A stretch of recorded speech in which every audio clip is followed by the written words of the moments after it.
Ladies and gentlemen, hope you are doing well wherever you are. I'm also doing excellent.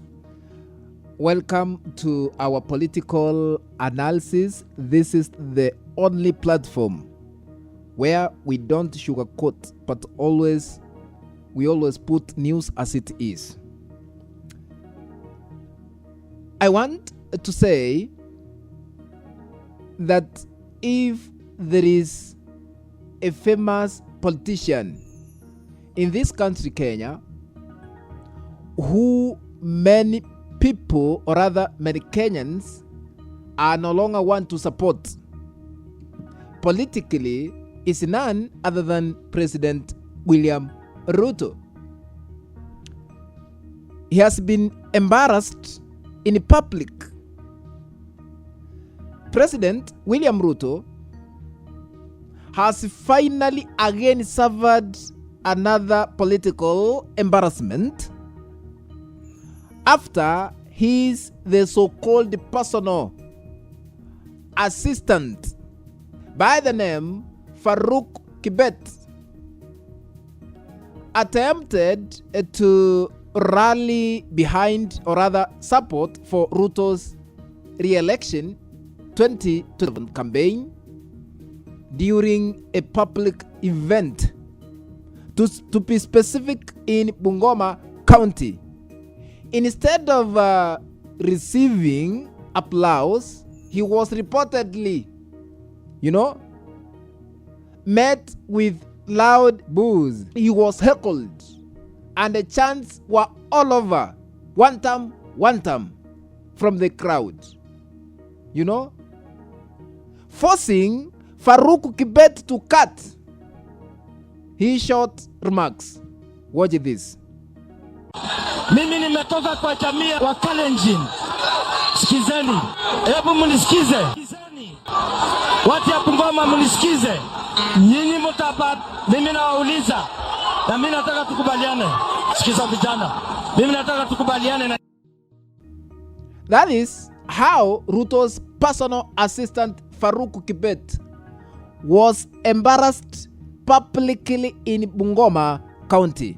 Dear viewer, as you continue watching this clip, please, I request you, I beseech you, you don't forget to hit the like button. And if you haven't subscribed to this YouTube channel, Mwana Kenya Media, yet, I kindly ask you to subscribe and turn on the notification bell so that the moment we upload any new content, you'll be notified that Mwana Kenya Media has uploaded a new video or clip to watch.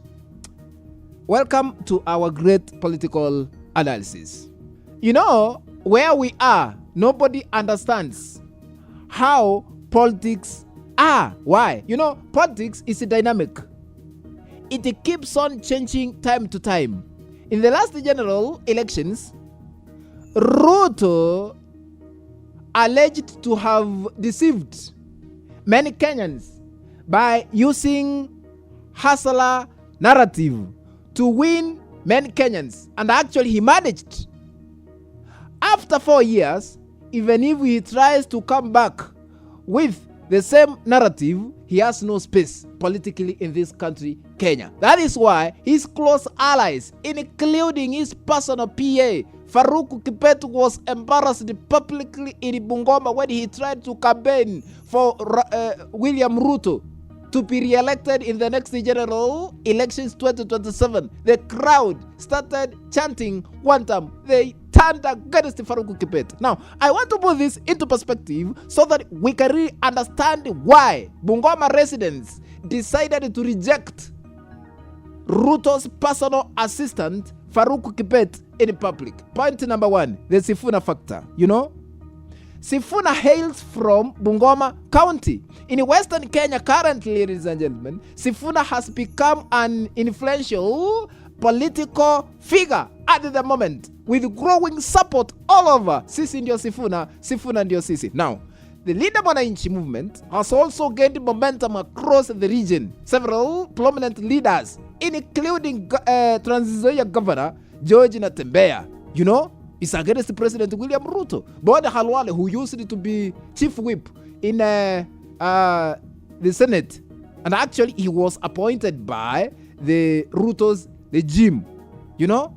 Later he was sacked because he turned against President William Ruto. Cleophas Malala and other opposition figures have declared officially in public they are determined to defeat President William Ruto in the next general elections 2027. Actually, not even Western region. Many regions in this Republic of Kenya are prepared psychologically, physically, and even emotionally to vote President William Ruto out of power come 2027. Now, Sifuna has a lot of support from Western region. That is why Farouk Kibet was never given a chance to campaign for President William Ruto. Point number 2. Why Bungoma residents rejected Ruto's personal PA Farouk Kibet. Number 2, unfulfilled development promises. You know, Ruto during the last general elections, actually before the last general elections 2022, we had campaigns. Ruto has failed to deliver many of promises he made to the people of Western Kenya. At a point, Halwale, if you can remember, accused President William Ruto of prioritizing development projects in Nyanza region when the late Raila Odinga joined his government, and they formed what we call broad-based government.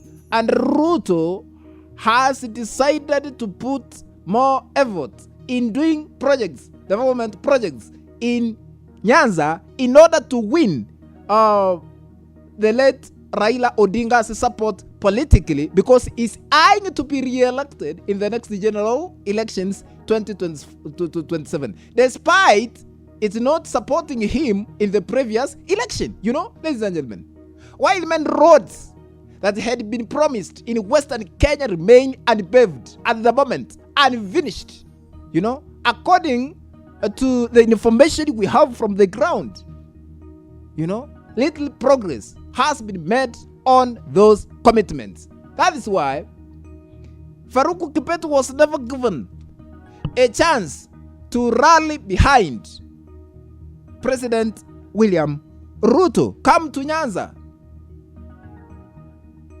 People are against Ruto. Remember, 2022, a section of Nyanza residents supported President William Ruto. But currently, because Dr. Fred Matiang'i hails from Kisii, the support Ruto got during the last general elections 2027, currently he has no support in Kisii because of Dr. Fred Matiang'i. Now, Western region, Nyanza, Pwani, Northeastern, you know, hata Ukambani, they are prepared to vote for somebody who is going to represent opposition side, the so-called alternative government. Wait and see. Ladies and gentlemen, let's meet in the next video. But if you have not subscribed to our new YouTube channel where we don't sugarcoat, I'm requesting you to consider subscribing. Just hit the subscribe button that is down here. Once you are done, remember to turn on the notification bell so that the moment we upload a new video clip, you will receive a notification tells you that Mwana Kenya Media has uploaded a new video clip to watch. Remember always to share our content and you'll be blessed. Ladies and gentlemen, let's meet in the next video. Bye-bye for now.